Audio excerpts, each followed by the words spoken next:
Pensamiento del día, viernes 14 de noviembre. Artífices de comunión. Es necesario que el hombre redescubra en su interior, en nombre de Dios que lo ha creado, la conciencia de su socialidad, de su ser social, sin la cual aún no sería completamente hombre.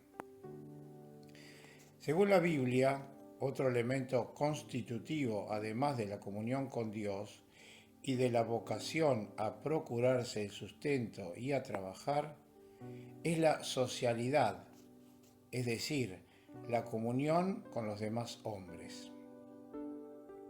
Y es sabido lo que significa, según el pensamiento de Dios, socialidad. Significa apertura y donación a los otros hasta amarlos como a nosotros mismos. Como a nosotros mismos y no menos. Más aún, amarlos con un amor que al provenir de varias personas resulta recíproco y al ser inspirado por Cristo engendra la unidad.